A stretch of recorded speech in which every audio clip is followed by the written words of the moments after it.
नमस्ते। अच्छा, ये जो किताब आपके हाथ में है या आपके लाइब्रेरी की शेल्फ पर रखी है, क्या आपने कभी सोचा है कि इसकी एक सीक्रेट लाइफ भी हो सकती है? एक डिजिटल लाइफ। आज हम एक ऐसी ही किताब की जासूसी करने वाले हैं और उसकी पूरी डिजिटल जर्नी का पता लगाने वाले हैं। चलिए, इस मिस्ट्री को सुलझाते हैं। तो सवाल ये है कि त्रिपुरा की एक लाइब्रेरी में रखी हुई एक किताब पूरी दुनिया तक, मतलब आपके और मेरे स्क्रीन तक, आखिर पहुंचती कैसे है? ये एक पहेली की तरह है जिसे आज हम सब मिलकर सॉल्व करने वाले हैं। अब देखिए, किसी भी जासूसी कहानी की तरह हमें सुरागों का पीछा करना होगा। इंटरनेट पर मौजूद हर डिजिटल चीज़ का ना अपना एक डिजिटल फिंगरप्रिंट होता है। इसे कहते हैं मेटा डेटा। और यही मेटा डेटा हमारी तहकीकात का सबसे बड़ा सुराग है। तो चलिए सुरागों की इस पगडंडी पर आगे बढ़ते हैं। ओके, तो ये रहे हमारे पहले कुछ सुराग। डीसी डॉट टाइटल से पता चलता है कि किताब का नाम है ए पैसेज टू इंडिया। ठीक है। DC dot contributor dot author हमें लेखक का नाम बता रहे हैं, E.M. फॉस्टर।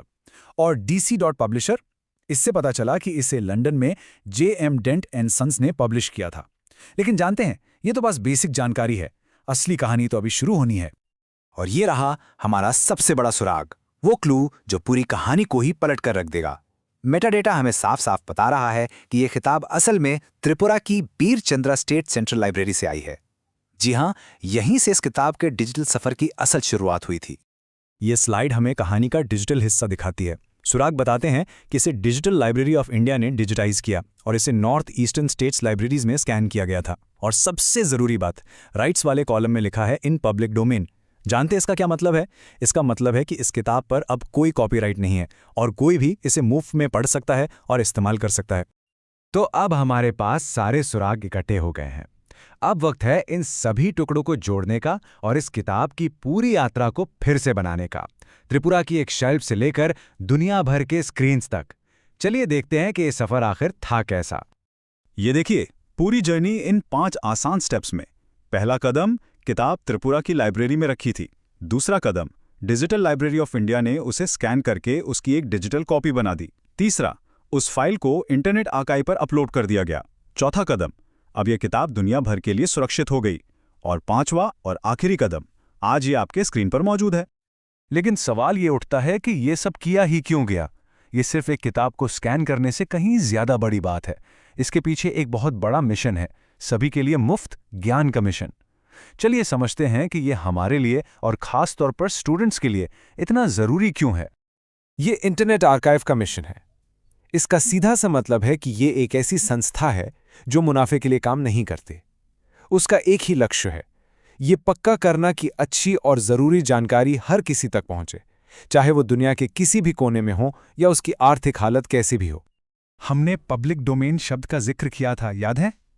इसका मतलब समझना बहुत ज़रूरी है।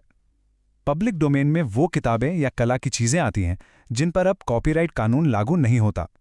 एक तरह से ये अब पूरी दुनिया की साझी संपत्ति बन जाती हैं और कोई भी छात्र या रिसर्चर इन्हें बिना किसी रोक टोक के अपनी पढ़ाई के लिए इस्तेमाल कर सकता है। तो आखिर ये सब क्यों किया जाता है? हमारे इतिहास और संस्कृति को भविष्य के लिए बचाने के लिए, हर किसी को ज्ञान तक पहुंच देने के लिए, पढ़ाई और रिसर्च में छात्रों और स्कॉलर्स की मदद करने के लिए और ज्ञान को आज़ादी से सबके साथ बांटने के लिए।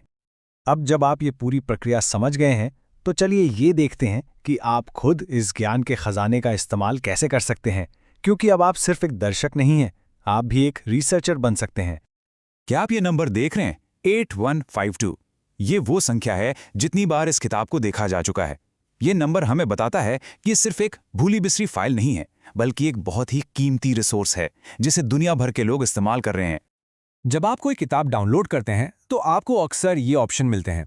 PDF फॉर्मेट किताब की असली फोटोकॉपी की तरह होता है, जो पेज दर पेज पढ़ने के लिए सबसे अच्छा है।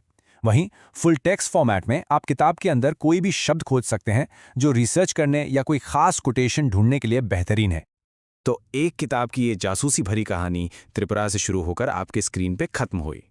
अब सवाल ये है कि आप अगली कौन सी कहानी खोज निकालेंगे। इंटरनेट आर्काइव जैसी डिजिटल लाइब्रेरियां ज्ञान के अनमोल खजानों से भरी हैं, जो बस आपके एक क्लिक का इंतजार कर रही हैं। अगर आपको ये सफ़र पसंद आया तो ऐसे ही और भी दिलचस्प एक्सप्लेनर्स के लिए सब्सक्राइब करना ना भूलें।